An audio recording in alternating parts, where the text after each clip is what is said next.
नमस्कार. आजची मुलाखत देवीच्या मुलाखतींपेक्षा थोडी खास आहे. आतापर्यंत CS कट्ट्यावर जे अतिथी आले होते, मान्यवर आले होते, ते आरोग्य क्षेत्रातले त्यांच्या क्षेत्रामध्ये अत्यंत निष्णात असे व्यक्ती होते. आणि आता आरोग्य क्षेत्राशी ज्यांचा तसा संबंध नाही, पण आता नव्याने आरोग्य क्षेत्रात ज्या येऊ घातलेल्या आहेत, अशा पाहुण्या आपल्याकडे आज आलेल्या आहेत. तिचं वर्णन करायचं म्हटलं तर कोकणची झुळूक तिच्या नावाशी गुंफलेली, डोळ्यात जिच्या समुद्राची निळी लहर साचलेली, वरकरणी तिखट पण आतून कोकणचा गोडवा, स्वभावात सह्याद्रीची जिद्द पण मनात मातीचा ओलावा, अशी आपल्या सगळ्यांची लाडकी, बिग बॉस मधून घराघरात पोहोचलेली आणि पूर्ण महाराष्ट्राची कोकण हार्टेड गर्ल या नावाने सोशल मीडियावर कोकणची नव्याने जादू पसरवणारी अंकिता प्रभू वालावलकर आज आपल्यामध्ये उपस्थित आहे. अंकिता, तुझं खूप खूप मनापासून CS कट्ट्यावर स्वागत. आपण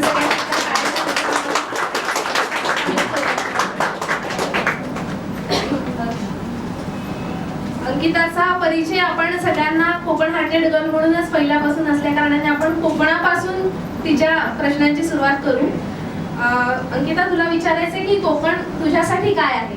तू जर वर्णन करायचं म्हटलंस तर कोकणचं वर्णन कसं करशील? कोकणचं तसं मला वर्णन करायची गरज नाही, सगळ्यांनाच कोकणबद्दल आता भरपूर माहीत झालंय. पण माझ्यासाठी कोकण ही जन्मभूमी आहे आणि आपली जन्मभूमी ही आपल्यासाठी किती प्रिय असते हे सगळ्यांनाच माहिती आहे. पण त्याच ह्याने मुंबई ही माझी कर्मभूमी आहे. या दोन्ही गोष्टींनी मला खूप काही दिलंय. आपण म्हणतो की मुंबई कोकणातच येते, पण तरी पण मुंबईला मुंबई म्हणूनच बघितलं जातं आणि त्यामुळे या दोन्ही गोष्टी मला खूप तेवढ्या जवळच्या आहेत.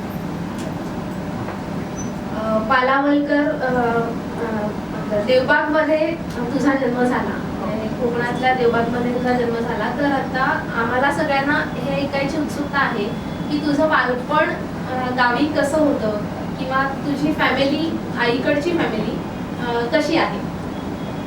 बालपण अगदी जे कोकणातल्या नॉर्मल लोकांसारखंच आहे आणि अजूनही माझे आई बाबा जसे मी आधी असताना होते. म्हणजे असं नाही की आता लोकांसाठी बिग बॉस किंवा हे फेम हे इतरांसाठी असेल, पण माझ्या घरी याचा काहीही परिणाम झालेला नाही. माझे आई वडील जे काम जसं करत होते अगदी तसं काम करतात. म्हणजे आता मी गेले होते, मी माझ्या ब्लॉगमध्ये असं हे केलं की बाबा खूप आधी म्हणजे लहानपणी जेव्हा कोकणात मासेमारी हाच एक व्यवसाय होता. म्हणजे मी ज्या गावात राहते तिथे मासेमारी हा व्यवसाय होता. तर मासेमारीसाठी लागणारे जे बाकीचे बिझनेसेस होते ते आमच्याकडे होते. जसे की मच्छीमार लोक जेव्हा समुद्रात जायचे तेव्हा जाताना ते सोबत गूळ, शेंगदाणे या गोष्टी खाण्यासाठी घेऊन जायचे, कारण त्यांना बरेच दिवस थांबायचं असायचं. ते ज्यातनं एनर्जी मिळतात त्या गोष्टी ते घेऊन जायचे, खजूर वगैरे. आणि याचा बिझनेस आमच्याकडे होता. आमचं किराणा मालाचं दुकान होतं. खूप गूळ, खजूर आणि ह्या गोष्टी माझे वडील विकायचे, बर्फ विकायचे. ते सगळं मी बालपण हे बघितलं बिझनेसमध्ये वडिलांना. आणि तेव्हा स्टोव रिपेअर करणं किंवा एक बत्ती वापरली जायची तिथे मच्छीमारांसाठी, लाईट त्यांना समुद्रात न्यायची असायची, त्यामुळे ते रिपेअर करणं हे माझे वडील तेव्हा करायचे. आता जेव्हा मी घरी गेले होते तर माझे बाबा स्टोव रिपेअर करत होते. आणि मी मुद्दाम ते ब्लॉगमध्ये दाखवलं ह्याच्यासाठी की आपल्याकडे जेव्हा एखादी गोष्ट येते, म्हणजे जसं की हे फेम आलंय किंवा या गोष्टींमध्ये आम्ही पुढे गेलोय, तर त्या गोष्टीत वाहत न जाता किंवा नाही बाबा आता माझ्या इमेजला कसं वाटेल माझे वडील मला स्टोव दुरुस्त करतायत, त्यापेक्षा आपले वडील ते काम अजूनही करतायत हे मुलांना दाखवणं की तुम्ही या सोशल मीडियाच्या जगात जेवढे ग्राउंडेड राहाल आणि जेवढं तुम्ही कुठून आलाय याची जाणीव तुम्हाला असेल ना, तेवढेच तुम्ही पुढे जाल. त्यामुळे माझं जे बालपणीचं आयुष्य मी बघितलंय टिपिकल गावातलं, आणि गावात आम्ही राहायचो त्याच्यामुळे शहरातनं आलेली लोक आम्हाला कशी हिणवायची की अरे काय गावचे काय करताय वगैरे असं जे होतं ते सगळं बघितलेलं आहे. आणि आज इथे पोहोचल्यानंतर त्या सगळ्या गोष्टींची जाणीव आणि आठवण आहे आणि ती सगळ्यांनी ठेवली पाहिजे. तुझ्या उत्तराची इथे अनेक लोक रिलेट करत आहेत. नक्कीच.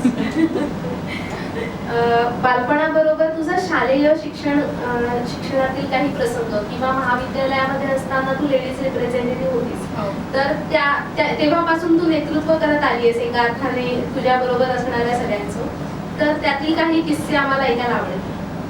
आता इथे खरं तर आकाश असला पाहिजे होता हे सगळे किस्से सांगायला. आकाशला तुम्ही ओळखत असताल. आकाश तेव्हा म्हणजे तसा रिप्रेझेंटेटिव्ह होता आणि मी लेडीज रिप्रेझेंटेटिव्ह होते. आणि आम्ही दोघेही खूप भांडायचो खूप गोष्टींवरती, म्हणजे अजूनही कधीतरी असे आम्ही भांडतोच, आम्ही कायम भांडत आलोय. पण नेतृत्व करणं हे मी खूप आधीपासून मला या सगळ्या गोष्टींची आवड होती. म्हणजे एकतर मला शाळेत असताना म्हणजे मला रूल्स फॉलो करायला खूप आवडतात. तुम्ही बघितलं असेल बिग बॉसमध्ये मी जरा जास्तच रूल फॉलो करायला गेले काही ठिकाणी. तर ते मला असं असतं की हे दिलंय ना, मग या चौकटीमध्येच आपल्याला ते काम करायचंय. त्या चौकटीच्या बाहेरच्या पळवाटा शोधायचं हे माझ्या कधी डोक्यातच नव्हतं आणि ते नसलंच पाहिजे. तर मला शाळेत कधीच कोणी मॉनिटर होऊ द्यायचं नाही, कारण ते मी शिक्षकांना जाऊन सांगणारी टिपिकल जे फर्स्ट बेंचर असतात, जे स्कॉलर मुलं असतात ती मी होते. त्यामुळे जरा कोणी काही कॉपी केली, जरा कोणी काही चुकीचं वागलं की ते जाऊन सरांना सांगणं, मॅमना सांगणं, हे माझं काम होतं. आणि त्यामुळे माझे काही फार मित्रमैत्रिणी कधीच नव्हते. आणि शाळेत असताना पहिले एकदा दोनदा मला मॉनिटर करून बघितलं, मग मुलांच्या लक्षात आलं की हिला मॉनिटर केलं तर आपली वाट लागते, त्याच्यामुळे हिला मॉनिटर करण्यात काही अर्थ नाही. आणि मग एकदा मी इलेक्शनला उभी राहिले होते आणि मला फक्त 2 वोट मिळाले होते, एक माझ्या बाजूला जी बसते तिचा आणि एक माझं स्वतःचा. आणि तेव्हा मला कळलं की माझं काय चुकतंय, म्हणजे का मला वोट्स नाही मिळते. मी एवढी हुशार आहे, एवढं सगळं करते, व्यवस्थित सगळं मॅनेज करते. मग तेव्हा मला कळलं की मी नियमांच्या चौकटीत लोकांना खूप खेचते. आणि म्हणून मी जेव्हा बिग बॉस मध्ये गेले होते तेव्हा सुद्धा मी फक्त 2 आठवड्यांच्याच तयारीने गेले होते, कारण मला माहित होतं की मतं ही मला कधी पडलेलीच नाही आणि मला ती कधी पडणार नाही. त्यामुळे तिथे काही आपण टिकणार नाही या तयारीने मी गेले होते, पण तिथे कशी टिकले मलाच नाही माहीत. पण त्यामुळे काय झालं की एका वर्षी मी 8वी 9वीत असताना शिक्षकांना हवं असायचं की ही मॉनिटर असली पाहिजे, मुलांना नको असायचं की ही नसली पाहिजे. तर एकदा सरांनी इलेक्शन घेतलं, परत तेच झालं, 2 की 3च वोट मला पडले आणि सरांना हवं होतं की मी जर सर नाही हे काय हे सगळं चुकीचं आहे, इलेक्शन कॅन्सल, अंकिता तूच मॉनिटर. तर सरांना जे होतं ते त्यांनी तेव्हा केलं, मुलांच्या मनाविरुद्ध केलं. पण असं मग सलग 8वी 9वी 10वी मला मॉनिटर केलं गेलं विदाऊट इलेक्शन. सो एवढी शिक्षकांवरती वेळ आली की मुलं काही हिला मदत देत नाहीयेत, पण आपल्याला हीच हवी आहे, तर तिला विदाऊट इलेक्शन करायचं. सो माझं खूप कमी मित्रमैत्रिणींमध्ये माझं सगळं कॉलेज किंवा शाळा ह्या सगळ्या गोष्टी खूप कमी ह्याच्यामध्ये गेल्या. पण त्याचा फायदा झाल्यासारखाही वाटतो की एकतर शाळेतले कोणी मित्रमैत्रिणी असतात ते पुढे नाही राहत. म्हणजे तुम्हाला अनुभव असेल की नाही माहित नाही, माझं ते कोणीच नाही राहिलेत ते मित्रमैत्रिणी. आता सगळे येतात आठवण काढून, पण नंतर मध्ये गॅप येतो, आपण पुढे वेगवेगळ्या लोकांना भेटत जातो, तसे ते मित्रमैत्रिणी निघून जातात. आणि मी असं फार स्पोर्ट्समध्ये ऍक्टिव्ह नव्हते, त्यामुळे कधीच मित्रमैत्रिणी नाहीत. आणि त्यामुळे आत्ताही असं नाही की कोणाच्या इथे जायलाच हवं, कोणाला फोन केला नाही, हे काही नाही, छान आयुष्य चालू आहे, कमी मित्रमैत्रिणी. सो अशाची बालपणीची माझी बेस्ट फ्रेंड असं माझ्या आयुष्यात कोणी नाही.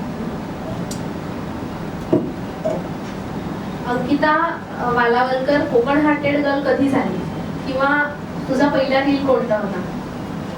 पहिला रील सहज पोस्ट केला होता बाबांसोबतचा. म्हणजे आमचं जे घर आहे हे रस्त्यापासून थोडंसं आतमध्ये आहे, त्यामुळे तिथे जेव्हा बाबांनी होमस्टे चालू केला तेव्हा त्यांना खूप स्ट्रगल करावं लागत होता की टुरिस्टना आतमध्ये घेऊन येण्यासाठी.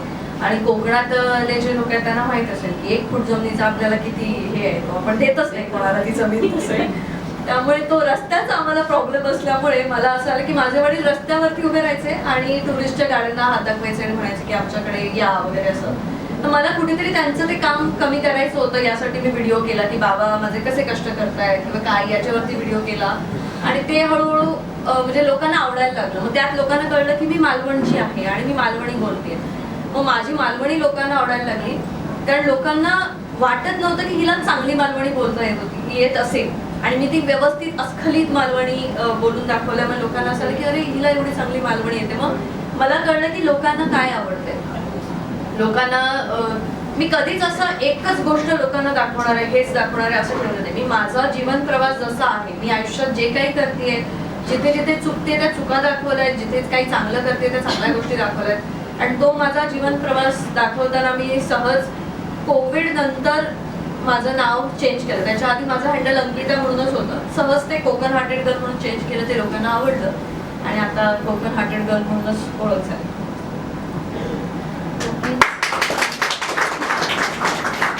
कोकणशी तुझं नातं कसं आहे हे कसं सांगशील, किंवा कोकणने तुला काय दिलं आणि तू कोकणाला काय देणार आहेस?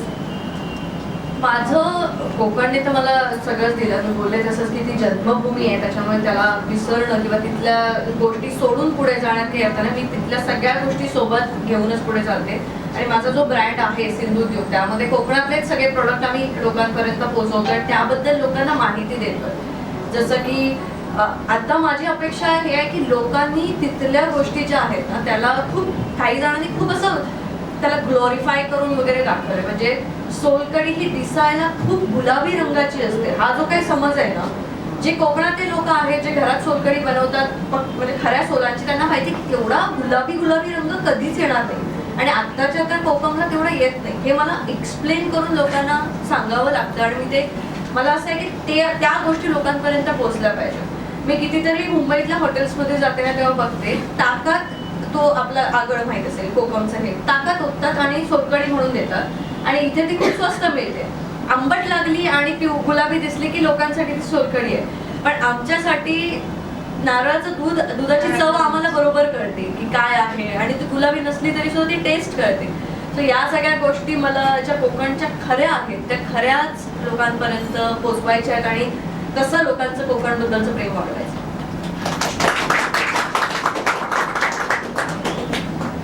कोकणचं कोणतं वैशिष्ट्य जपण्याचा तू नेहमी प्रयत्न करतेस?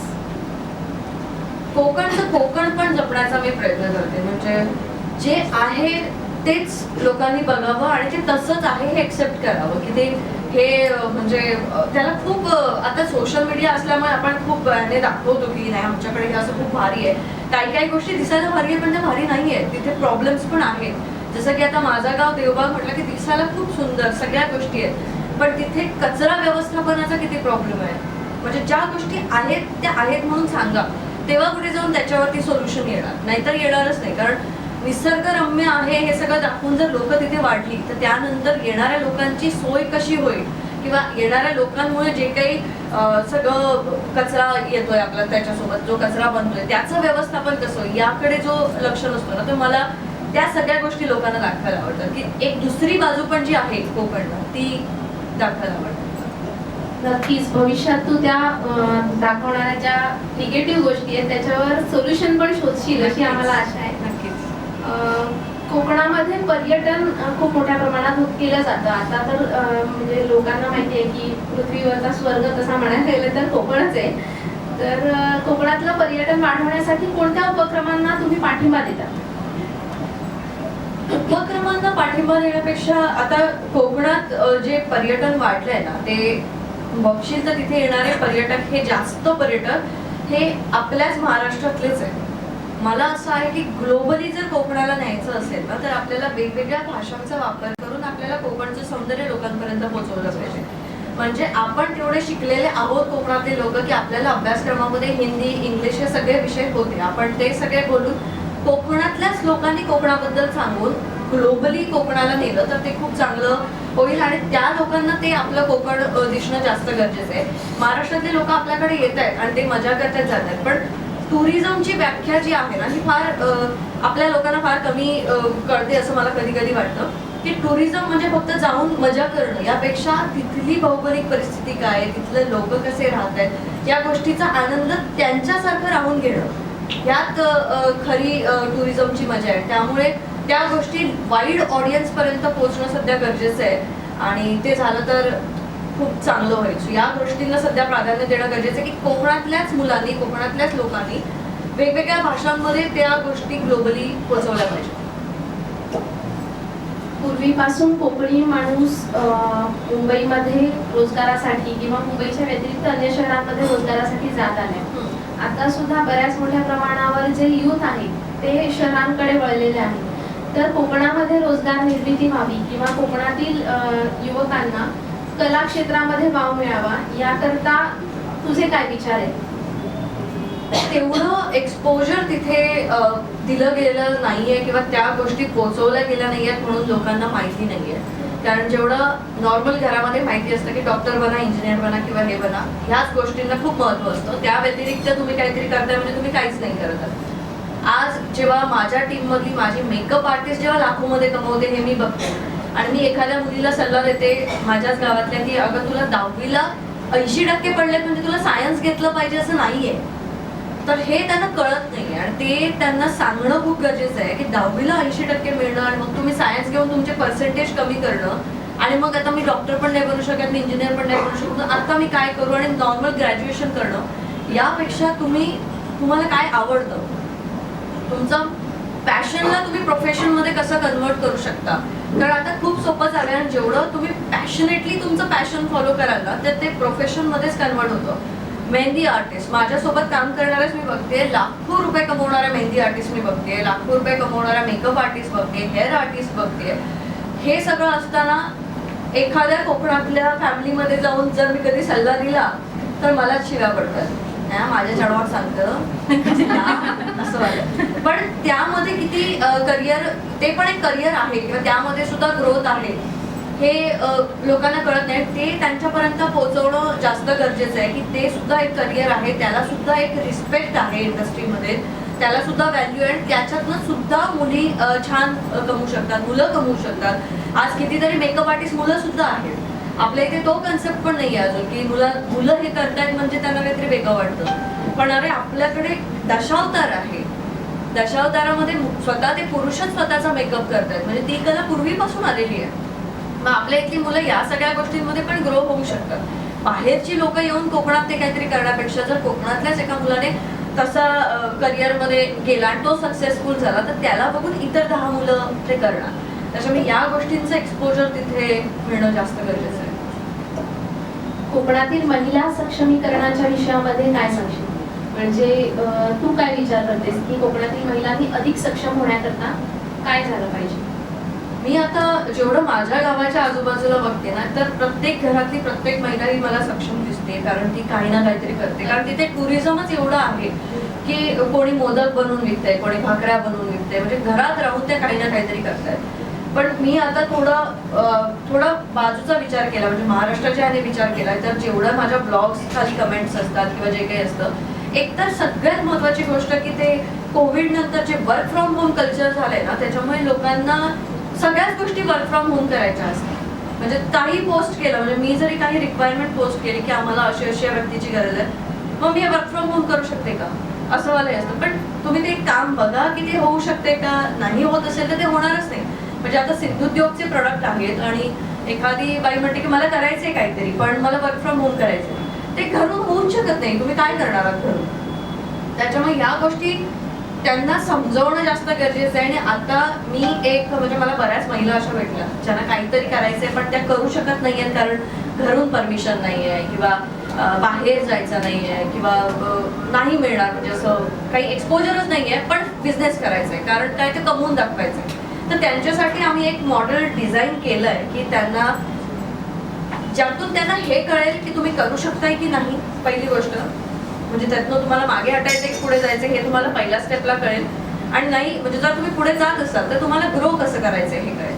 सो त्याच्यासाठी आम्ही एक मॉडेल डिझाईन केलं जे आम्ही लवकरच त्या महिलांपर्यंत पोहोचवणार आहोत. कारण आपल्याला घरात बसून खूप सोपं वाटतं मला बिझनेस करायचा आहे, पण बिझनेस कसा करायचा आहे, बिझनेसमध्ये किती प्रॉब्लेम असतात आणि बिझनेसमध्ये सुट्टी नावाचा प्रकार नसतो हे तेव्हाच त्यालाच कळतं जो त्या गोष्टीमध्ये असतो. आणि तो मला माहिती आहे, त्यामुळे तो मी लोकांपर्यंत पोहोचवणार आहे आणि त्यासाठी प्रयत्न करणार आहे.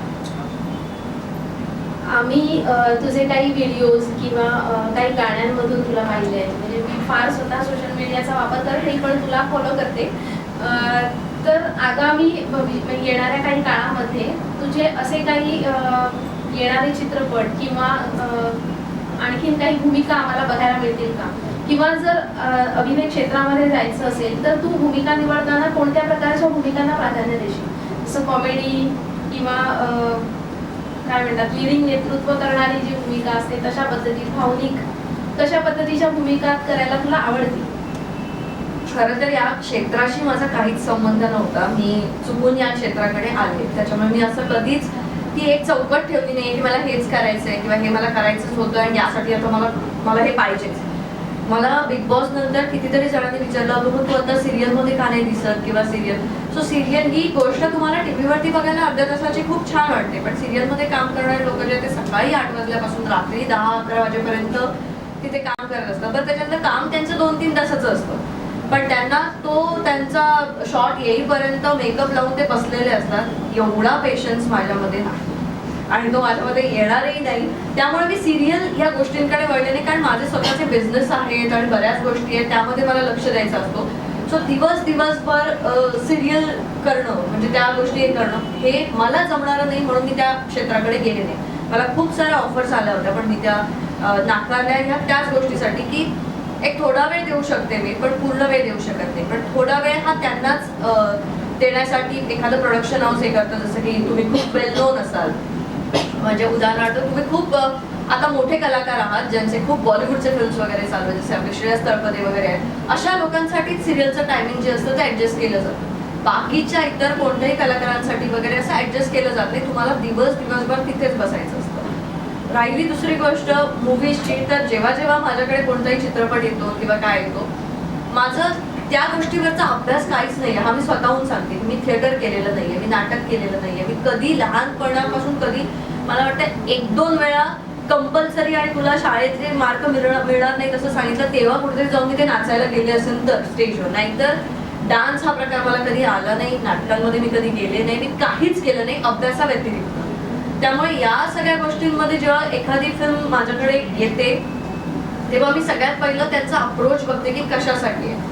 जेव्हा मला कळते की यंदा ती फिल्म कोकणात पोहोचवायची आहे म्हणून हे फक्त नावाला मला घेतात 5 मिनिटाच्या रोलसाठी, तर मला असं की नका घेऊ त्याच्यासाठी. मी तुमची फिल्म पोहोचवते लोकांपर्यंत, पण मला ती फिल्म करायची नाही आहे.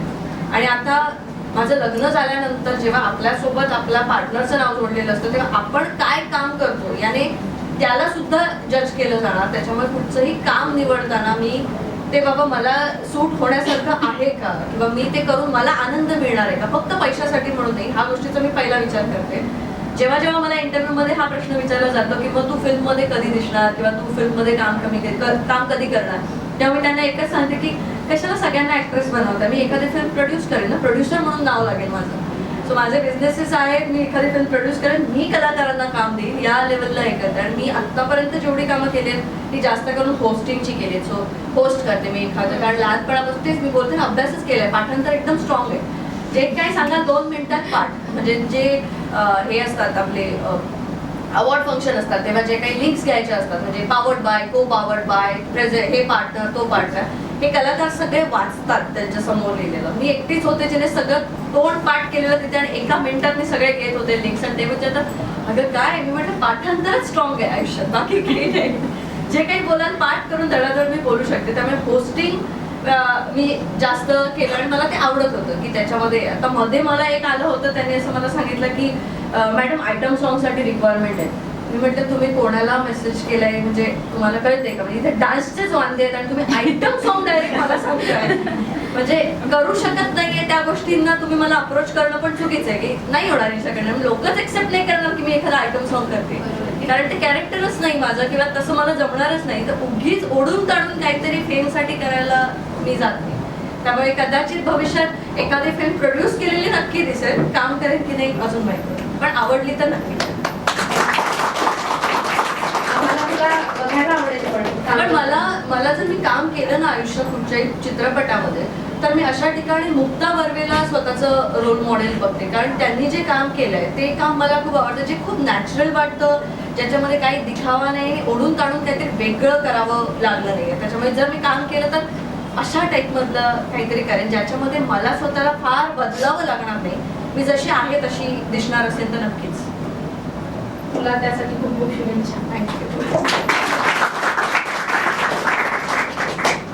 बिग बॉसच्या अगोदरची अंकिता आणि बिग बॉस नंतर तू सगळ्या महाराष्ट्राच्या कानाकोपऱ्यामध्ये, सगळ्या घराघरामध्ये पोहोचलीस. महाराष्ट्रातच नाही तर संपूर्ण देशभरामध्ये तू लोकप्रिय झालीस असं म्हणू शकतो आपण.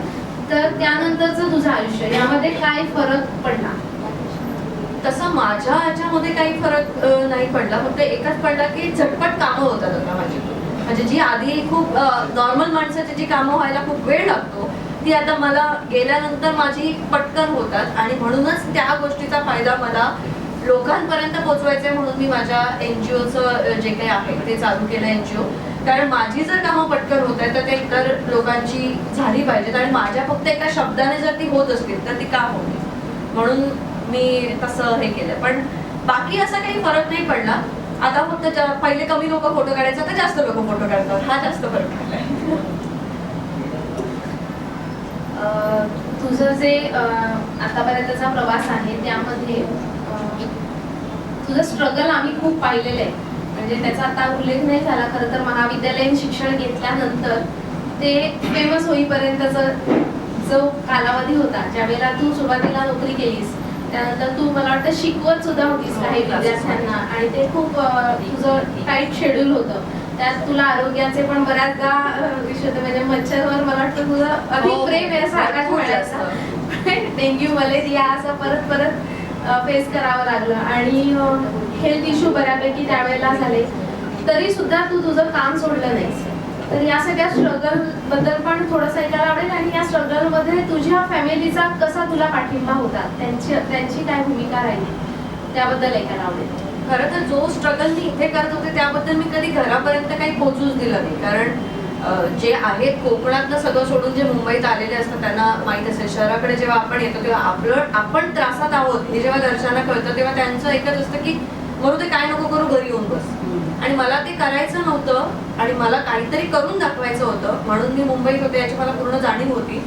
मलेरिया तर मला 7 वेळा झालाय. मी स्वतःला असं जाऊन कस्तुरबा रुग्णालयामध्ये ऍडमिट करून घेतलं की मला ऍडमिट करा आता, कारण माझं काही होत नाहीये. मी KEM मध्ये जायचंय, मी KEM मध्ये, आणि आम्ही हॉस्पिटल्स जी बघितली आहेत गावातली छान छोटी स्वच्छ हॉस्पिटल्स बघितले. जेव्हा मी पहिल्यांदा KEM मध्ये गेले आणि मी बघितलं की डोकं फुटलेला माणूस असा येतोय, मेरे लिए कुछ करो, मेरे लिए कुछ करो, तेव्हा मला झालं की एवढं म्हणजे स्वतःहून जायला लागतं का असं. म्हणजे डोकं फुटल्यावर आमच्या इथे 4-5 माणसं असतात सोबत आणि तो स्वतः तिथे आलाय, हे सगळं नवीन होतं माझ्यासाठी. आणि तशा हॉस्पिटलमध्ये मी जाते, कारण हॉस्पिटलच माहित नाही मुंबईतलं की कुठे गेलं पाहिजे. बरं जिथे जायचंय, एका मी डॉक्टरकडे गेले, त्यांना बसले त्यांच्याकडे, त्यांना मी म्हटलं की मला ताप येतोय. त्यांनी फक्त पेपरवरती टेस्ट लिहून दिली की या टेस्ट करा.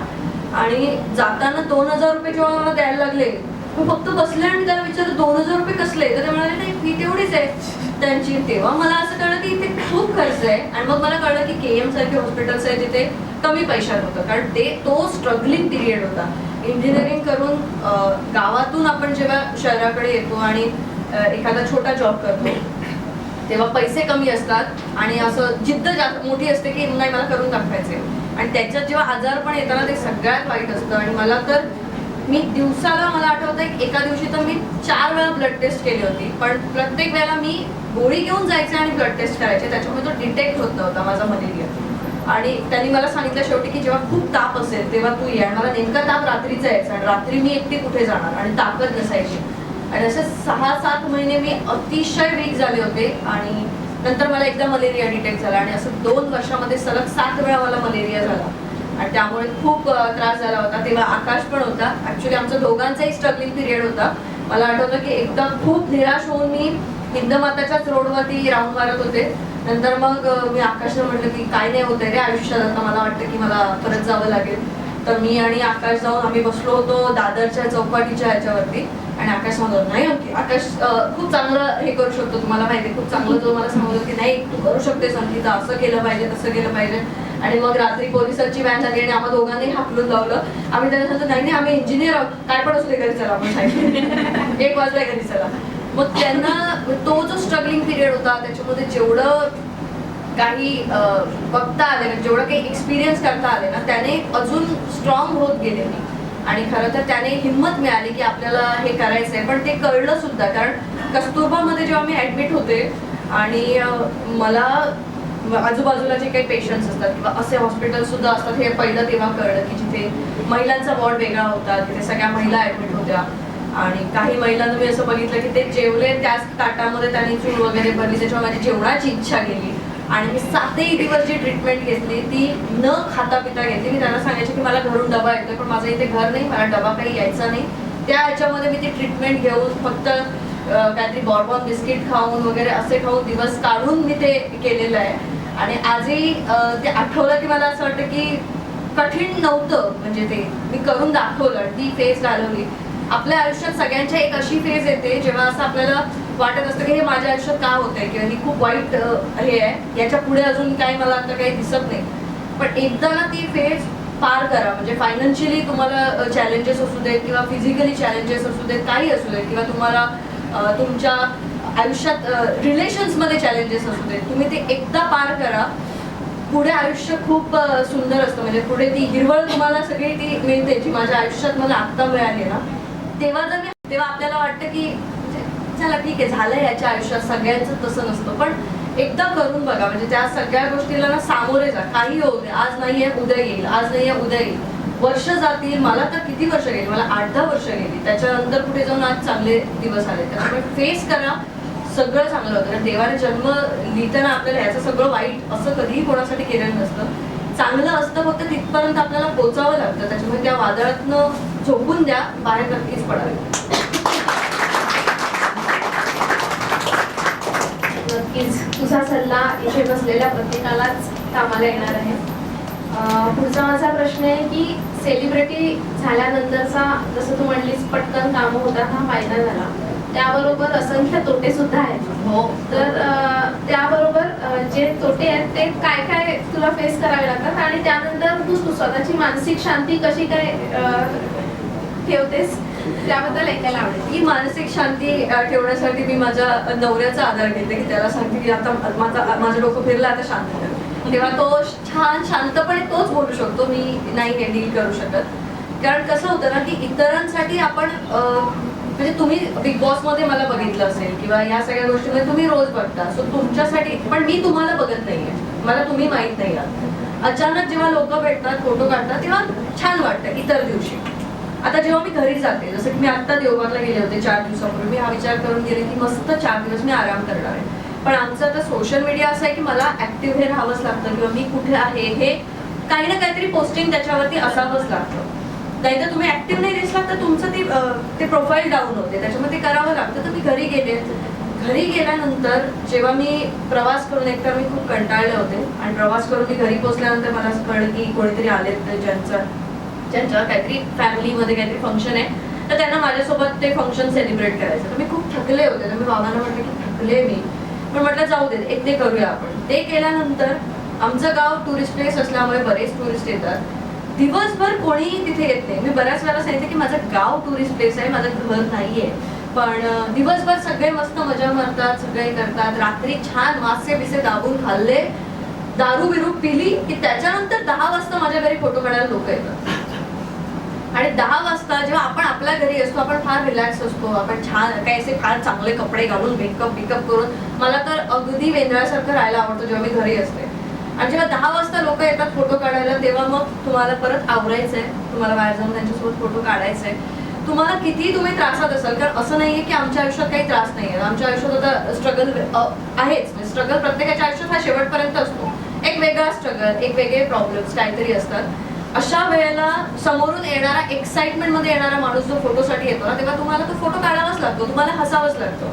बांबोळे हॉस्पिटलमध्ये माझे काका एक्सपायर झाले होते, आणि गोव्यातनं त्यांची बॉडी महाराष्ट्रात आणण्यासाठीचं पेपर वर्क मी करते, आणि इथे एक्साइटमेंट मध्ये लोक माझ्याशी फोटो काढतात. त्यांना मी काय सांगू, हो माझे काका वारले, मी दुःखात आहे, थांबा, असं सांगूही नाही शकत. मी रडत नाहीये म्हणजे मी नीट आहे, मग मी त्यांच्यासोबत फोटो काढलाच पाहिजे. मी त्यांना सांगूही शकत नाहीये की मी आता काय काम करते. मी माझ्या काकांची बॉडी महाराष्ट्रात नेण्यासाठी जे फॉर्म भरते, आणि तुम्ही मला म्हणजे फोटो काढण्यासाठी हे करता, ते मला तो त्रास होतोय.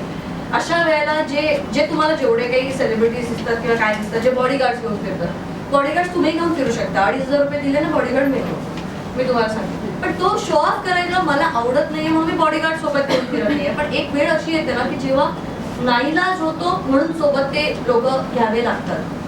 कारण अशा वेळेला, आता हल्लीच आम्ही एक बीडमध्ये शूट केलं होतं, आमच्या NGO साठीच आम्ही काम करत होतो. सकाळपासून अगं मी शूट केलं, मी काहीच खाल्लं नाही. मी म्हटलं की दुपारी आपण मस्त सगळेजण लंच करूया. लंचसाठी आम्ही गेलो. जेव्हा मी लंच करायला त्या हॉटेलमध्ये गेले, त्या हॉटेलमधल्या लोकांनी मला ओळखलं. तिथे जे जेवायला बसले होते ना, त्यांनी ती आणि आपण हे जे ती करतो, त्याने सगळ्यांनाच कळतं, तसं मलाही ते कळलं की त्यांनी मला ओळखलंय. त्यांनी असं बघितलं वगैरे, ते जेवत होते. आम्ही जाऊन दुसरीकडे जेवायला बसलो. खूप भूक लागली होती आमच्या सगळ्या टीमला, मला. आम्ही जेवण ऑर्डर केलं, आमचं जेवण आलं, मी 2 घास खाल्ले, आणि ती व्यक्ती माझ्या समोर आली. आम्हाला सगळ्यांना फोटो काढायचा. तर आता मी म्हटलं की जेवण झाल्यावर काढूया. तर ते मला वाटतं हो झालं आमचं जेवण, चला. तर मला हे म्हणायचं होतं की माझं जेवण झाल्यावर फोटो काढूया का. तर त्यांनी मला हे सांगितलं आमचं जेवण झालंय, आता चला फोटो काढू. पण हेच असतं ना की मला त्यांना हे तेव्हा सांगता आलं नाही, म्हणजे कारण सांगू शकत नाही, ते रूढ वाटतं. मी जेव्हा आले तेव्हा तुम्ही मला ओळखलं, पण तुम्ही तुमचं जेवण सोडून उठलात का. नाही, पण तुम्ही हे एक्सपेक्ट केलं की ही फेमस आहे, हिने जेवण सोडून आता उठलं पाहिजे कारण आम्हाला फोटो घ्यायचा. बरं, त्या गोष्टीला जेव्हा आम्ही विरोध करतो तेव्हा मग फेसबुकवरती मोठमोठे लेख येतात, माजलेत, आमच्यामुळे मोठे झाले, तरीपणे करतात, ऍटिट्यूड आलाय वगैरे अशा सगळ्या गोष्टी. त्याच्यामुळे इकडे आड तिकडे वेर, काही झालं तरी आम्हाला हसायचंच आहे आणि आम्हाला फोटोज काढायचे. पण या गोष्टीचा एकच फायदा आहे की जेव्हा कधीतरी मी काहीतरी दुःखात असते किंवा काहीतरी खूप टेन्शन असतं आणि अशा वेळेला एखादी मुलगी डोळ्यात पाणी आणून माझ्या समोर येते आणि बोलते की तू माझी इन्स्पिरेशन आहे आणि तुझ्याकडे बघून मी आयुष्यात काहीतरी करायला बघते, तेव्हा कळतं की नाही म्हणजे आपलं असणं ह्या व्यक्तीसाठी गरजेचं आहे. ही व्यक्ती जर मला इन्स्पिरेशन म्हणते तर आज मला परत उभं राहिलं पाहिजे आणि तो एक होप सुद्धा मिळतो. त्याच्यामुळे ह्या दोन्ही गोष्टींचे फायदे आणि तोटे भरपूर आहेत. तोटे खरं म्हणायला गेलं तर जास्त आहेत. बोलताना पण सांभाळून बोलावं लागतं.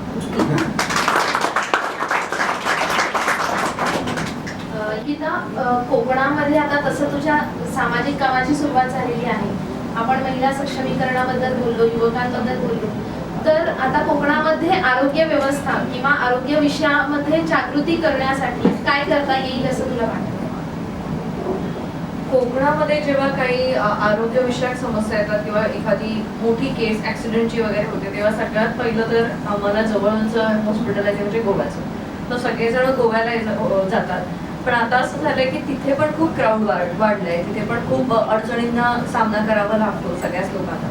त्याच्यामुळे या सगळ्या सोयीसुविधा किती जास्त सोप्या करता येतील याकडे माझं लक्ष असतं. कारण आता कोण आपल्याला मदत करू शकतं अशा ह्याने जेव्हा कोण सिंधुदुर्गातलं मला जेव्हा कॉन्टॅक्ट करतं तेव्हा त्यांच्या काहीतरी अपेक्षा असतात की त्यांना गोष्टी सोप्या करून दिल्या जाव्यात किंवा त्यांना काही कळावं. आणि ज्याचं मुंबईत किंवा मुंबईसारख्या शहरांमध्ये कोणीच नाहीये, ती लोक जेव्हा फक्त आरोग्यविषयक काहीतरी घेऊन जेव्हा अशा शहरांकडे येतात तेव्हा त्यांना किती स्ट्रगल करावं लागत असेल हे मी समजू शकते. कारण मी तर नोकरीसाठी आले तर मला इथलं ट्रेन, इथल्या गोष्टी, इथलं फास्ट लाईफ, टॅक्सी वगैरे या सगळ्या गोष्टी खूप शिकाव्या लागल्या. त्याच्यामुळे त्या लोकांना कशी या बाबतीत कशी मदत करता येईल किंवा काही जणांकडे असं आहे की तिकडे पैसे आहेत सगळं करायचंय पण शहरात गेल्यानंतर काय करू ते माहित नाही किंवा शहराचं तेवढं हे नाहीये किंवा शहरात तसं मदत करणारं कोणी नाहीये, नातेवाईकच नाहीये मुंबई सारख्या शहरांमध्ये.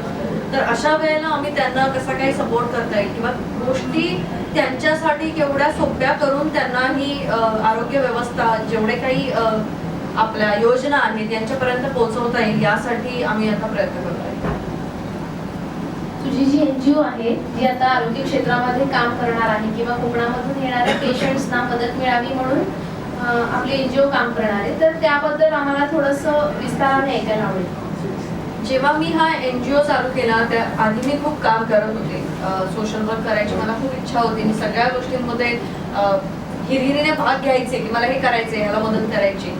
पण एक जेव्हा त्याला संस्थेचं रूप येतं ना तेव्हा त्या गोष्टीचा एक होल्ड वेगळा असतो. कारण मला आठवतं की मी KM हॉस्पिटलमध्येच भांडायला गेले होते एका डॉक्टर सोबत आणि त्या HODनी मला विचारलं की कौन सा NGO है आपका बताओ, तो मैं आपको जवाब देने के लिए ये नहीं तो मैं जवाब नहीं दूंगी आपको. तेव्हा मला असं झालं की अच्छा म्हणजे NGO पाहिजे तेव्हा तुम्ही आन्सर देणार आहात. तर मग एक आपली संस्था असावी आणि ती अशी संस्था मला बनवायचं माझं स्वप्न होतं की जसं नाव ऐकल्यानंतर समोरच्याला वाटलं पाहिजे की इथं आपलं काम होणार किंवा हे सोल्युशन आहे. जेव्हा माझ्याकडे काही ऑप्शन आहे तेव्हा हे एकच सोल्युशन आहे. तर त्यासाठी आम्ही हेल्थ, एज्युकेशन आणि ॲनिमल वेलफेअर या तिन्ही गोष्टींमध्ये काम करतो. कारण मला प्राण्यांची खूप आवड आहे.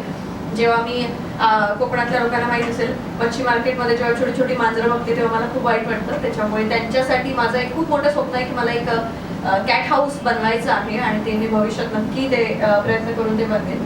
आरोग्यविषयक म्हणायचं झालं तर त्या ज्या मी समस्या बोलले की माहिती नसते आणि काही गोष्टींमध्ये कुठेतरी तिथे आम्ही जे मागे पडतोय त्याच्यासाठी एक त्यांना तो सोर्स उपलब्ध करून देणार आहे. आता अर्थात तुमच्या माध्यमातून आपण ते करणार आहोत. तर त्यांना फक्त तो मार्ग दाखवणं एवढं जरी आमची संस्था करू शकली, माझा NGO करू शकला तरी सुद्धा खूप मोठं काम होईल. तर ते आम्ही करणार आहोत. आणि एज्युकेशनमध्ये काम करण्याचं हे म्हणजे माझ्या घरी अभ्यासाला पहिल्यापासून खूप महत्त्व होतं.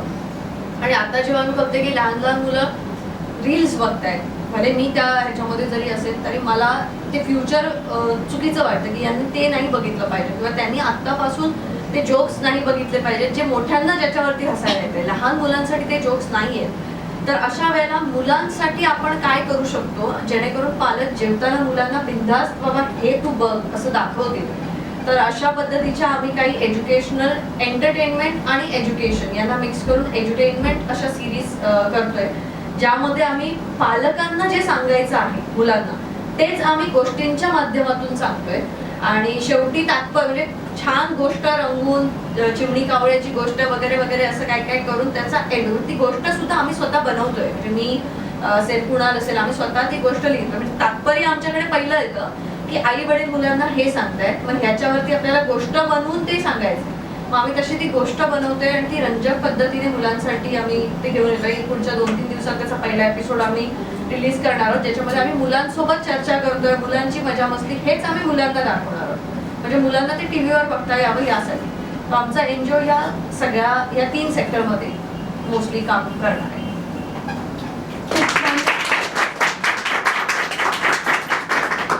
खूप छान कल्पना आहे, मुलांसाठी तुम्ही विचार करताय आणि वेगवेगळ्या क्षेत्रांना तुम्ही स्पर्श करता आहात. म्हणजे फक्त एक क्षेत्र मर्यादित न ठेवता अनेक क्षेत्रामध्ये तुम्ही काम करता आहात.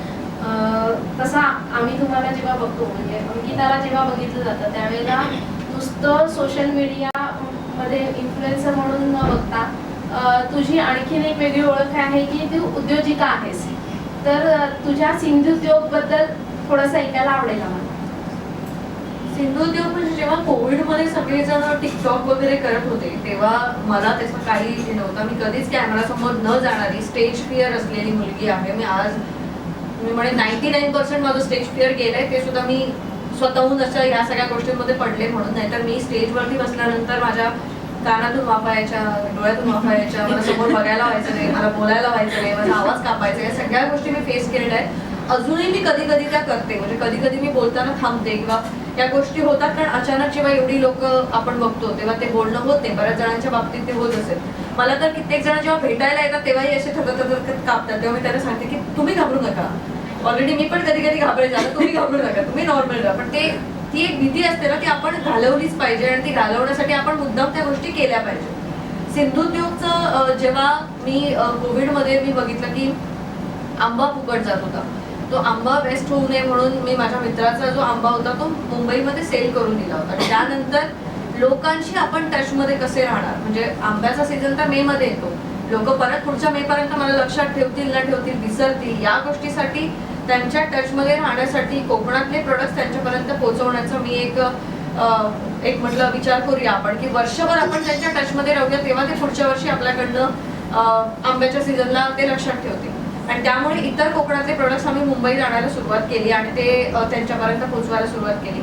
जेव्हा मी त्या बिझनेसमध्ये पडले तेव्हा मला कळलं की याच्यामध्ये सुद्धा किती गोष्टी आहेत किंवा किती लायसन्सिंग आहे, किती गोष्टींवरती आपण लक्ष दिलं गेलं पाहिजे. ह्या सगळ्या गोष्टी माहीत नसतात. बिझनेस सगळेच करतायत कोकणात, सगळेच जण कोकणातले प्रोडक्ट्स विकतात. पण कोणत्या पद्धतीने त्याचं मार्केटिंग झालं पाहिजे, ते कसं लोकांपर्यंत चांगल्या गोष्टी पोहोचल्या पाहिजेत. आणि एखादी गोष्ट जर लोकांना वाटते की नाही ही अशी नाही, त्यांना एक सवय लागलेली आहे की ही गोष्ट ही अशीच असते, ही अशीच पाहिजे, तर खरी काय आहे, खरेपणा काय आहे किंवा खरी गोष्ट ही अशी असणार आहे, खोटी ही अशी आहे, हे त्यांना समजावून देणं, त्यांना त्या प्रोडक्टबद्दल माहिती सांगणं, या सगळ्या गोष्टी करण्याचा आमचा प्रयत्न आहे. आणि मी खरंच सांगेन की हा जो सिंधुद्योगचा ब्रँड आहे हा मला कोणीही हेल्प केलेली नाही, कोणीही मला यामध्ये गाईड केलेलं नाही. मी स्वतः अनुभवातनं सगळ्या गोष्टी आम्ही ह्या करत आलोय. म्हणजे पहिल्यांदा जेव्हा आम्ही एखादी गोष्ट द्यायचो तेव्हा त्याची बॉटल फुटली किंवा पाकिटच फुटतंय, पॅकेजिंग नीट नाहीये, मग त्या पॅकेजिंगला सुधारण्यासाठी काय करता येईल, मग वेगळं पॅकेजिंग शोधा, मग वेगळं पॅकेजिंगमध्ये हे करा. तर ह्या अशा गोष्टी करत आज कुठे जाऊन त्याचा तो एक स्टोअर बनलाय. आज इझिली तुम्ही बघता इन्फ्लुएन्सर आहे ते कोणताही बिझनेस करतात तेव्हा ते इझिली फ्रँचायझीज देऊन टाकतात. आरामात देऊ शकतो आम्ही आणि आमचा ब्रँड आहे म्हणून लोक घेतील. पण मी हा विचार करते की समोरच्या व्यक्तीला ती व्हॅल्यू आहे का, म्हणजे त्याला त्या प्रोडक्ट बद्दल आधी माहित आहे का. मी उगीच एखाद्या ठिकाणी देतेय, समजा मी नाशिकला देतेय विकण्यासाठी, नाशिकमध्ये विकणाऱ्या त्या नाशिकच्या माणसाला त्या प्रोडक्ट बद्दल काही माहिती आहे का किंवा तो त्या ह्याने ते विकू शकणार आहे का. जर नसेल तर मी पैसे कमवून मी मोकळी होणार, पण उद्या जाऊन ती फ्रँचायझी बंद झालेली सुद्धा मला बघायची नाहीये. या गोष्टीसाठी आजही आम्ही स्लो ग्रो करतोय. आम्ही कुठेही घाई करत नाही आहोत फ्रँचायझी देण्यासाठी किंवा काय करण्यासाठी. त्यामुळे हा जो सिंधुद्योग हा ब्रँड आहे हा माझा म्हणाल तर एक मनापासून त्या आत्मीयतेने चालू केलेली काहीतरी गोष्ट आहे, कोकणातले चांगले प्रोडक्ट हे लोकांपर्यंत पोहोचवण्यासाठी. आणि त्यामुळे तो थोडा सावकाशच आम्ही त्याला मोठं करणार आहोत.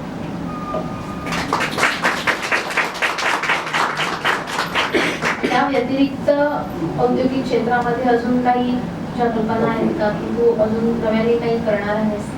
नव्याने म्हणजे मी आताच एक माझा स्वतःचा साडीचा ब्रँड चालू केलाय, ज्याच्या शॉपसाठी आम्ही आता नवी मुंबईमध्ये प्रयत्न करतोय.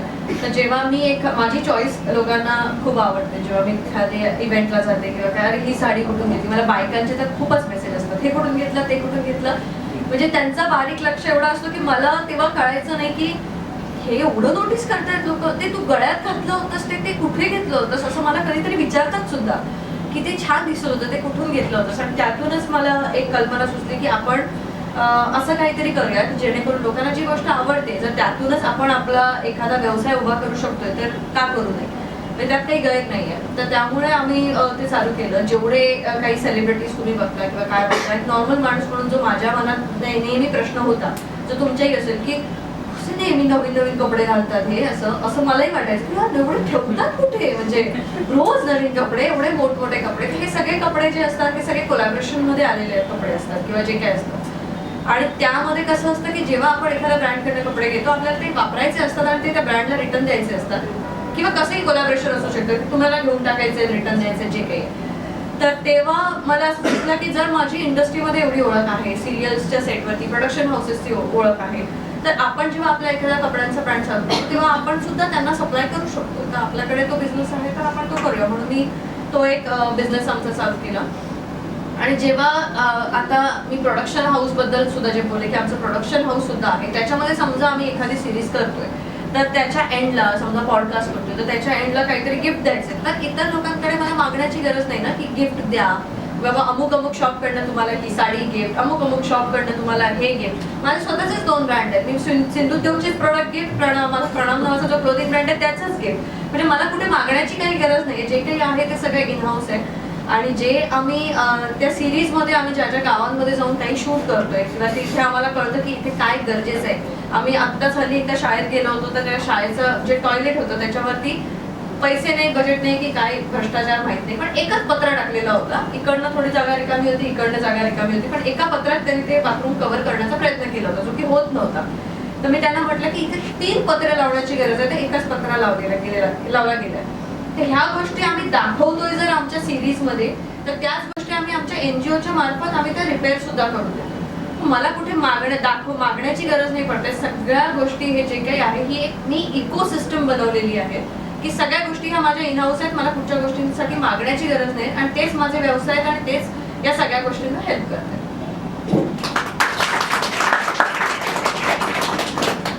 आता पुढील काही वर्षामध्ये म्हणजे 5 वर्षामध्ये आम्ही अंकिताला कुठे बघू शकतो?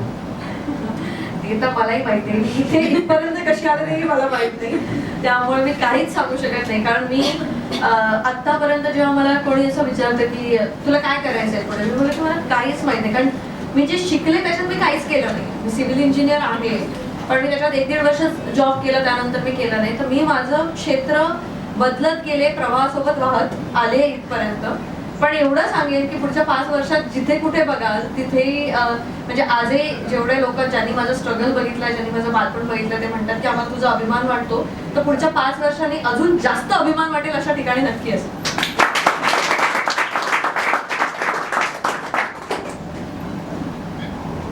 काही प्रश्न थोडे मजेशीर आहेत, पटकन उत्तर देणं अपेक्षित आहे. अरे बापरे, प्रयत्न करेन. सोपे.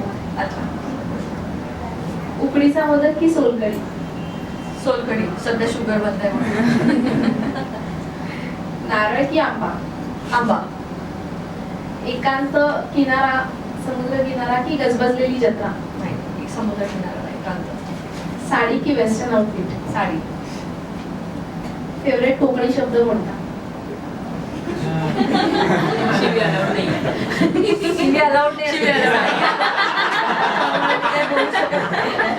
पण ते औषध आपल्या तोंडात येतातच ना, काही असं आपल्या बघ सुमारता. आवडता ब्रँड? ब्रँड माझे स्वतःचेच आहेत तेच सगळे. सिंधुद्योग. सगळ्यात हटके रील कोणती आहे? हटके रील माझी स्वतःची.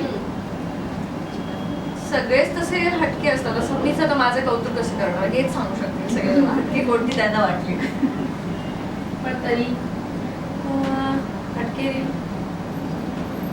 नाही, मी खरंच मी काय कधी पोस्ट करते हे माझ्या लक्षात राहते, त्याच्यामुळे मी हटकेवाली रील कोणती सांगू नाही शकत अशी पटकन. कुणाचं एका शब्दात वर्णन कसं करशील? एका शब्दात? अरे बापरे, हा कठीण प्रश्न होता आतापर्यंतचा.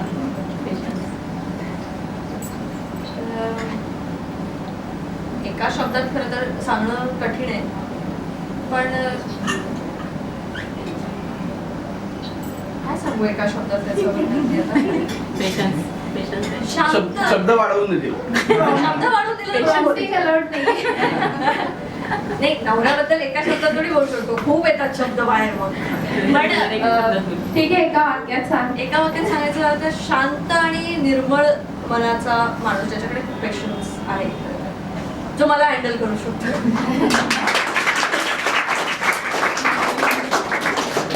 या टाळ्या अंकितासाठी होत्या की कोणासाठी? त्याच्या पेशन्सची दाद बरं, एक 5 मिनिटामध्ये आपल्यापैकी कोणाला प्रश्न विचारायचा असेल तर आपण विचारू शकतो. फक्त हँड रेज करा. विचार, काही विचार, मी सगळ्या प्रश्नांची खरी खरी उत्तरं देते. प्रश्न पण आणि तुम्ही किती मोठे फॅन आहात ते पण सांगू शकतो. काही विचार, म्हणजे जे तुम्हाला प्रश्न असतात ना की ज्याची उत्तरं तुम्हाला वाटतं की हे कळलं पाहिजे, हे कसं असतं किंवा काय, बिनधास्त विचारू शकता. एक गोष्ट मला सांगायला आवडेल की आपल्या ऑफिसमध्ये मुलींचं प्रमाण एकतर जास्त आहे, त्यातही कोकणातनं आलेल्या लोकांचं प्रमाण अजून जास्त आहे, ज्याचा मला वैयक्तिक जास्त अभिमान आहे. आणि ते सर्वजण तुला फॉलो करतात. थँक्यू. प्रश्नच नाही आहेत कोणाला.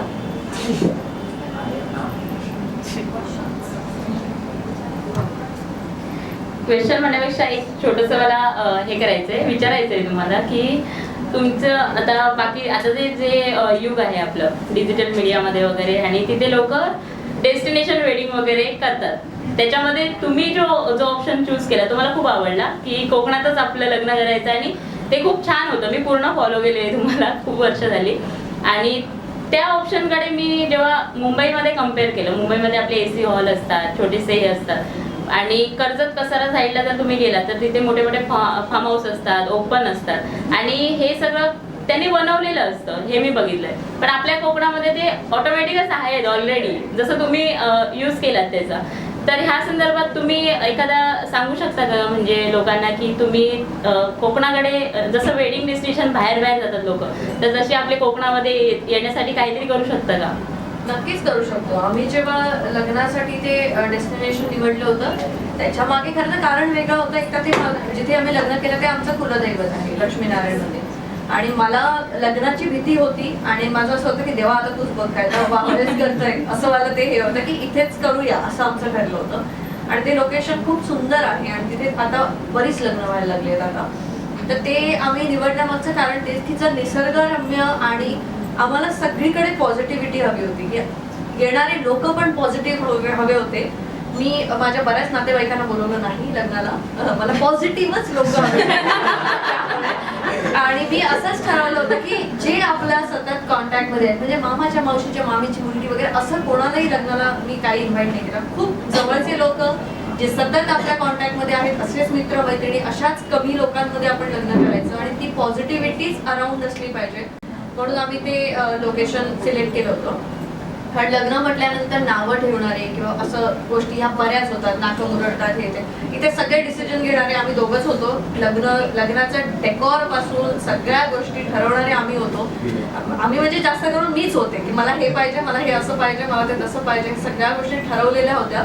2-3 महिने आम्ही त्या प्लॅन करून त्या सेट केल्या होत्या. पण जसं तू म्हणालीस की मॅनमेड पेक्षा जे ऑलरेडी अवेलेबल आहे तिथे जर आपण त्या गोष्टी केल्या, आणि माझ्या लग्नात आम्ही एकही फूल हे कुठचंही प्लास्टिकचं नव्हतं, सगळी खरी फुलं वापरली होती. जे काही मंडप डेकोरेशनसाठी फुलं लागतील, माझा पहिल्यापासून तोच अट्टास होता की तिथे प्लास्टिक नाही दिसलं पाहिजे, सगळी खरी फुलं, आणि ते तिथे पॉसिबल नव्हतं. म्हणून आमचे डेकोरेटर हे सगळे पुण्याचे होते, आणि पुण्यावरनं 25 लोकांची टीम आली होती, आणि त्या सगळ्यांनी ते दिवस रात्र मेहनत करून त्या सगळ्या गोष्टी पॉसिबल केल्या होत्या.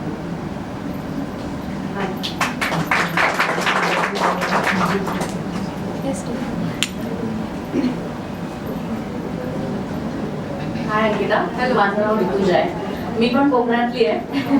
माझा प्रश्न असा होता की हे सगळ्या उद्योगांबद्दल आणि बिझनेसेसबद्दल तू सांगितलंस, पण याआधी इन्फ्लुएन्सर म्हणून लोकांनी तुला ओळखलं याआधी. तर आताची पिढी ज्या पद्धतीने ऍक्टिव्ह आहे सोशल मीडियावर, तर तुझ्या अनुषंगाने इन्फ्लुएन्सिंग हे क्षेत्र पुढे कसं जाईल आणि कुठवर जाईल? म्हणजे आता बिझनेसेस लोक त्या इन्फ्लुएन्सिंगवर सेटअप करतायत स्वतःचं, तर यापुढे अजून काय होऊ शकतं?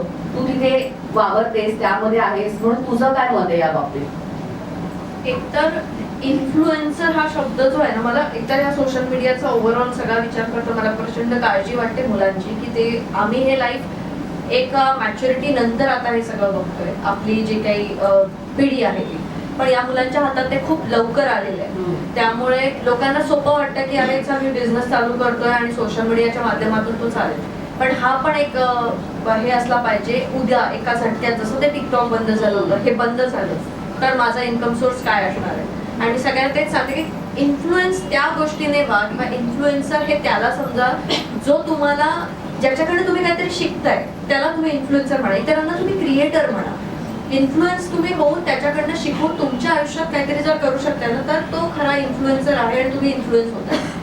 आता माझा म्हणशील बिझनेस हे करण्याचं, तर मी जास्त करून ऑफलाईन बिझनेस वरती हे करते.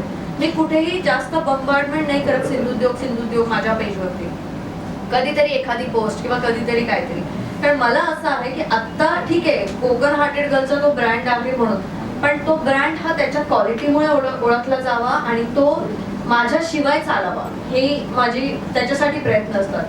जो काही त्याचा साडीचा पण ब्रँड आहे आमचा तोच प्रयत्न असतो की ठीक आहे आज मला फेस व्हॅल्यू आहे किंवा काही आहे, पण उद्या जाऊन जर ह्या सगळ्या गोष्टी सोशल मीडिया बंद जे की होणार नाही, काही ना काहीतरी वेगळे ऑप्शन्स येत राहतील आणि काहीतरी बदलत राहील, पण त्या प्रवाहात जर आपण जाऊ शकलो नाही, जसं की आता मला स्नॅपचॅट यूज करता येत नाही आणि मला इंटरेस्टही वाटत नाही, कारण आता एवढे ऍप झालेत, कुठे अजून एक तो डोक्याला ताप वाढून घ्यायचा, म्हणून मी तो युजही नाही करत. असे फ्युचरमध्ये असेल जसे आता आपले आई वडील व्हॉट्सअप हँडल करायला स्ट्रगल करतायत, एक वेळ असा येईल की आपणही काहीतरी स्ट्रगल करणार, जे आपले मुलं ज्याच्यामध्ये खूप फास्ट असणार. मग तेव्हा आपले हे बिझनेसेस कसे टिकाऊ ठरून राहतील ह्याबद्दल खूप मार्गदर्शन मुलांना करणं गरजेचं आहे. आणि म्हणूनच आम्ही ती एज्युटेनमेंट सिरीज त्यासाठीच चालू केली की मला मुलांना हे गाईड करता यावं की सोशल मीडिया म्हणजे हे तुम्हाला दिसणार ते मृगजळासारखं आहे, थोडं सांभाळूनच वापरलं पाहिजे आणि तेच म्हणजे हेच करणार, हे माझं करिअर, तो दुसरा ऑप्शन असू शकतो पण ते करिअर नसू शकतो, हे सगळ्यांनी लक्षात घेतलं पाहिजे. पण ते दाखवलंच असं जातंय ना की वाटतंय की ते करिअर केल्यावरतीच सगळं आपल्याला मिळेल, पण ते तसं नाहीये.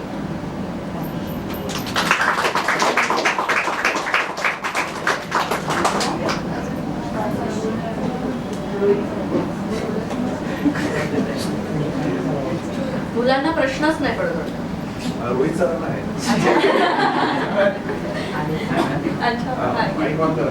हॅलो मॅम, बिग बॉस मध्ये तुम्ही सुद्धा होता आणि सूरज चव्हाणही होता. ऍक्च्युली आम्ही सूरज चव्हाणचा फॅन आहोत. तर बिग बॉस मध्ये यायच्या आधी त्याचं जे जीवन होतं ते, आणि तुम्ही नंतर त्याला भाऊ मानलात, मग तुम्ही त्याला खूप सपोर्ट केला, त्याने घर बांधलं नवीन. मग आता त्याचं जीवन कसं आहे? आता त्याचं जीवन कसं आहे हा माझ्यासाठी प्रश्न खरं तर चुकीचा आहे. त्याचं जीवन कसं आहे हे तो सांगू शकतो. बाकी आपण जे ऍक्च्युली काय आहे की म्हणजे आपण बोलतो ना की आपल्याला एखादी प्रसिद्धी व्यक्ती जर मिळाली तर ते जीवन बदलतं. तर त्याच्यासाठी जर तुम्ही त्याचे इन्स्पिरेशन तुम्ही सर्व नाही, काही, असं काही नाही की तो कोणालाही इन्स्पिरेशन मानणारा मुलगा नाहीये. तो त्याचं जे काही कमवलंय हे त्याने त्याच्या ह्याच्यावरतीच त्याने केलेलं आहे. पण आता त्याचं जे आयुष्य बदललंय म्हणू शकतो आपण की लक फॅक्टर एक असतो, ग्रह बदलले, चांगलं मस्त त्याचं सगळं गोष्टी झाल्या. फक्त त्याने ते छान टिकवावं आणि छान त्याला ग्रो करावं. आता हे सगळं त्याच्या हातात आहे. ओके.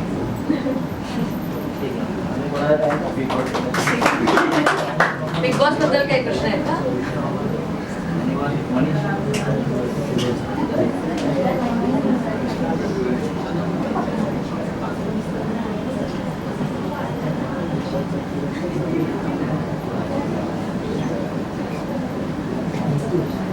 अजून नक्की कोणाला प्रश्न नाहीये?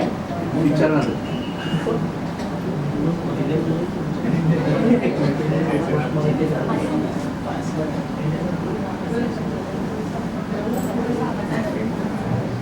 हॅलो, नमस्ते. तुम्ही कोकणात आहात, राहणारे. जर कोकणात सोडून जर दुसरा कुठला ब्रँड करायचा तर कुठल्या जिल्ह्याचा उपयोग करा? म्हणजे मला कळलं हे घाटावर कोकणानंतर जर तुम्हाला जर आवडता महाराष्ट्रातला भाग असेल तर कोणता असेल? नाही, आता मी असं काहीच बोलू शकत नाही. आता महाराष्ट्र हॉटेलच आहे, मी त्याच्यामुळे काही बोलू शकत नाही. मला सगळेच भाग आवडतात. उलट मी खूप कमी एक्सप्लोर केलंय म्हणायला हरकत नाही. मला सगळ्या ठिकाणी जाऊन आणि सगळे भाग तिकडची प्रत्येकाची एक वेगवेगळी ओळख आहे प्रत्येक भागाची. त्याच्यामुळे मला सगळीकडे मला ट्रॅव्हलिंग खूप आवडतं. मी खूप ट्रॅव्हल करत असते, सगळ्या गोष्टी एक्सप्लोर करत असते. त्यामुळे असं काही लाडकं वगैरे असं काही नाही. सगळं त्यांची इच्छा होती की तू त्यांना थोडस मला घाटावर आवडेल असं म्हणाले. ते कोल्हापूरचे आहेत ना, त्यामुळे अच्छा. म्हणून त्यांनी विचारलं तुला. ते काय आपण जवळचेच आहोत, connected आहोत. डीपी दादाची जवळच आहे.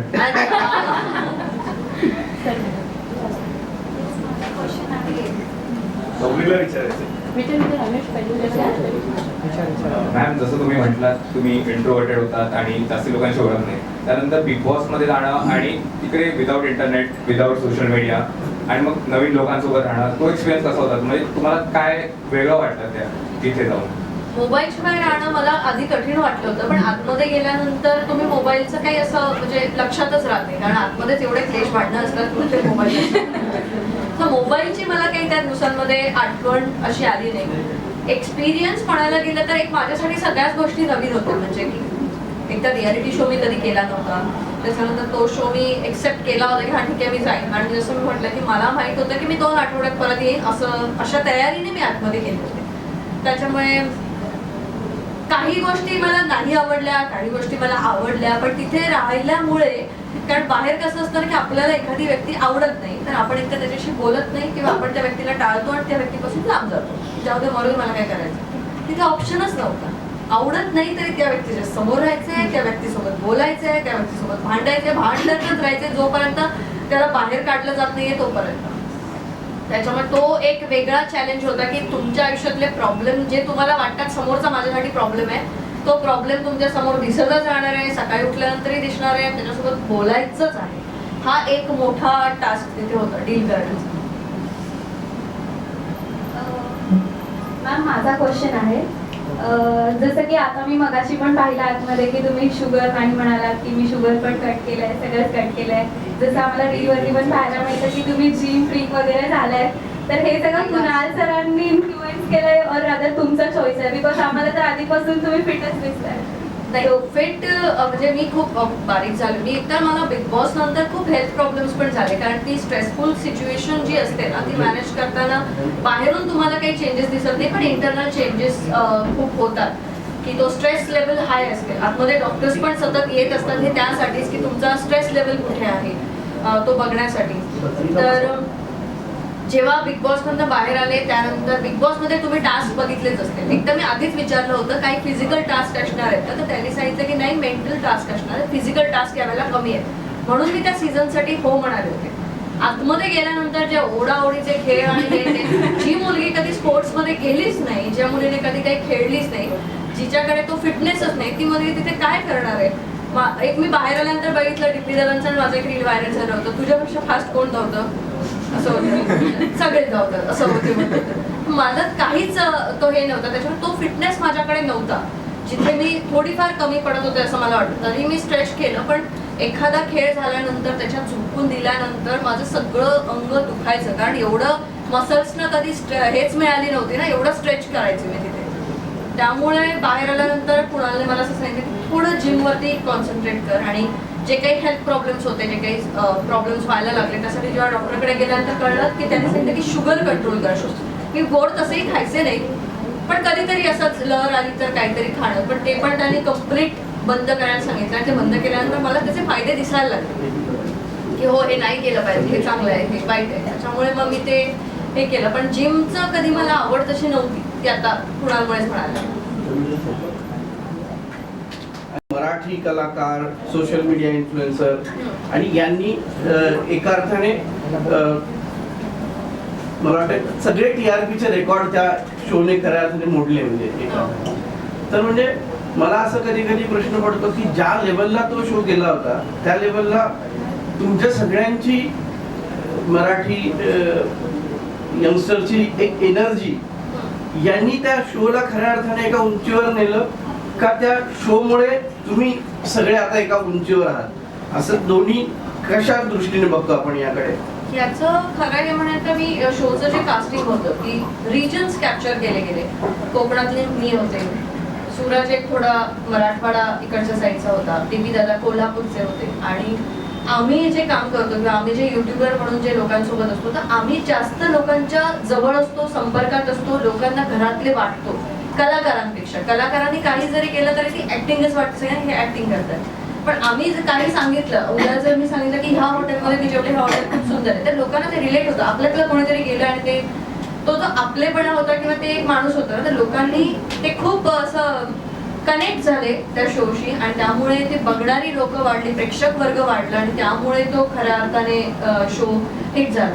याच्या आधी पण शोज झाले होते, याच्या आधी पण बिग बॉस झाला होता, पण पहिलीच वेळ अशी होती की जिथे इन्फ्लुएन्सर्स होते, जिथे सामान्य लोकांमध्ये वावरणारे युट्यूबर्स होते, आणि त्यामुळे तो शो खऱ्या अर्थाने पुढे गेला. म्हणजे अगदी 100% माझ्यासारखा म्हणजे जे काही ओव्हरऑल कामाचा फ्लो आहे वगैरे त्यातनं हा काही वेळ काढून कार्यक्रम बघता येईल वगैरे असं काही नव्हतं, पण मला नाही वाटत आम्ही एकही एपिसोड मिस केलाय.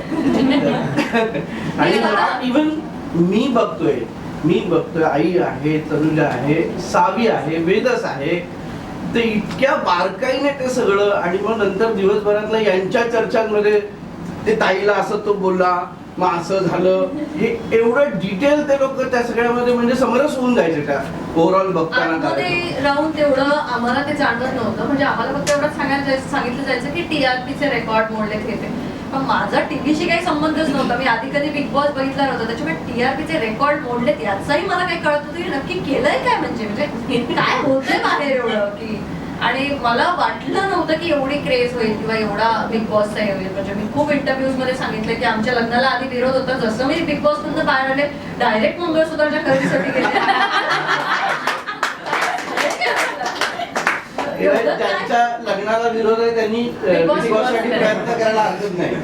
म्हणजे तिथे मी कशी आहे हे लोकांना कळलं किंवा जवळच्या लोकांना कळलं, आणि त्यामुळे सगळे बदल झाले. पण मला काही कळतच नव्हतं. जेव्हा आम्ही बिग बॉस मधनं बाहेर निघालो फिनालेच्या वेळेला, तेव्हा डॉक्टर्स गाईड करतात की अचानक यांना जास्त माणसांमध्ये किंवा अचानक अशा ऍटमॉस्फिअर मध्ये नेऊ नका की त्यांना तो एक कळणार नाही की वावरे. कारण 70 दिवस तुम्ही एकदम आयसोलेटेड असता, 70 दिवसानंतर अचानक जेव्हा मला माणसांचा खूप कंटाळा येत होता, एकदम बाहेर आल्यानंतर खूपच जास्त, आणि एवढा वैताग आला होता की काय होतंय बाहेर आपल्यासोबत, आणि एवढी लोक आहेत. आतमध्ये ते कळलं नाही की बाहेर किती काही फेमस झालंय किंवा काय, ती कल्पनाच नसते. त्याच्यामुळे बाहेर आल्यानंतर खूप गोष्टी सावरायला थोडा वेळ गेला. अजून कोणाला आहेत का क्वेश्चन? सगळ्यांनी बिग बॉस मध्ये जाऊन यायचं म्हणजे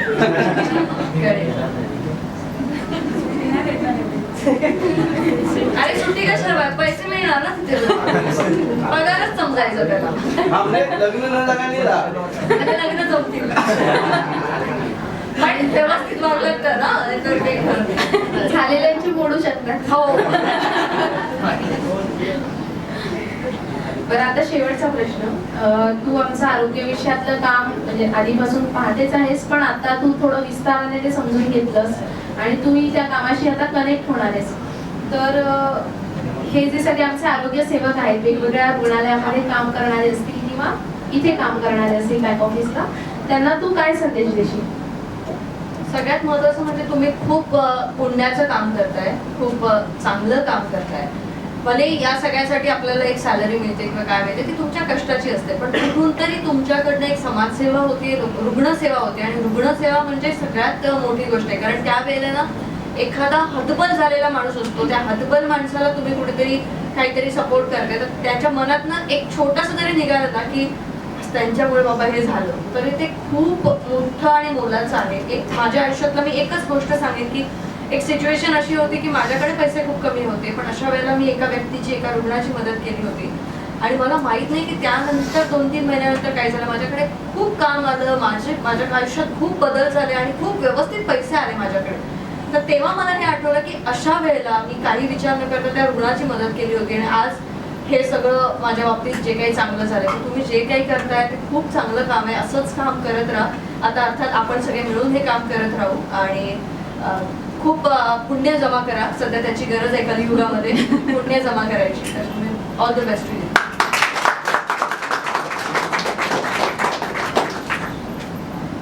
रानफुलं जशी सहज उमलतात तशीच अंकिता वाटली. मातीचा गंध, आभाळाची ऊब आणि हास्याची भरभरून ओल. तिच्या बोलण्यामध्ये गोडी आहे कोकणातल्या हापूसच्या गोडव्यासारखी आणि मन ताजं, स्वच्छ आणि निस्सीम निर्मळ, अगदी कोकणातल्या पावसासारखं. आपल्या सगळ्यांच्या विनंतीला मान देऊन आज अंकिता इथे आली आणि तिने अत्यंत प्रामाणिकपणे, मोकळेपणाने आपल्या सर्व प्रश्नांची उत्तरं दिली, आपल्याला वेळ दिला आणि आपण खूप छान एन्जॉय केला आज तिच्यासोबतचा वेळ. तर मी आपल्या सगळ्यांच्या वतीने तिचे आभार मानते. Thank you so much.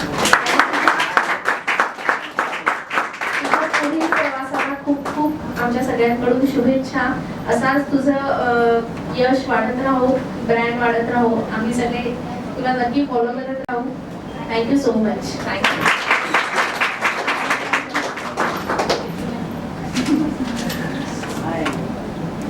खरं सांगायचं झालं तर आजचा कार्यक्रम हा सगळ्यात जास्त सगळ्यांनी रिलेट केलाय. कारण एवढे क्वेश्चन ह्याच्या आधी कधीच नाही विचारले गेले आणि एकदम मनमोकळेप्रमाणे ह्याने विचारलं त्यांनी सगळ्यांनी. आणि जसं पर्सनली मी तुमची खूप मोठी फॅन आहे. मी तुम्हाला तेव्हापासून फॉलो केले आणि रिलेट का होतं तुमच्याशी हे सांगावं असं वाटतंय मला की तुम्ही जो एक बाबांवर व्हिडिओ केलेला की तुम्ही त्यांना एक शर्ट गिफ्ट केलेला आणि ते काम करत असताना तो शर्ट पूर्ण वापरला त्यांनी आणि त्याच्यावरनं ती रील खूप फेमस झाली. आणि ती माझ्या जेव्हा फेसबुकवर आली होती त्यावेळी मी त्या रीलशी रिलेट का केलं, कारण मी पण तुमच्यासारखी 4-5 वर्ष झाली मुंबईमध्ये काम करते. आई बाबा पूर्ण गावी असतात आणि मी पण मुंबईत आल्यावर त्यांना काहीतरी घेऊन जावं, आपण काहीतरी केलंय, कुठेतरी जॉब करतोय. आणि सेम तुमच्यासारखीच सिच्युएशन होती की मी घरी जाऊन त्यांना शर्ट दिलं, पण त्यांच्यासाठी ते सगळे क्षुल्लक असतात गोष्टी की त्यांना आणलंय, त्याचं कौतुक असतं त्यांना. पण ते आपल्या रोजच्या जीवनामध्ये जेवढे रिलेट तुम्ही करता तेवढंच आम्ही पण करतो मॅम.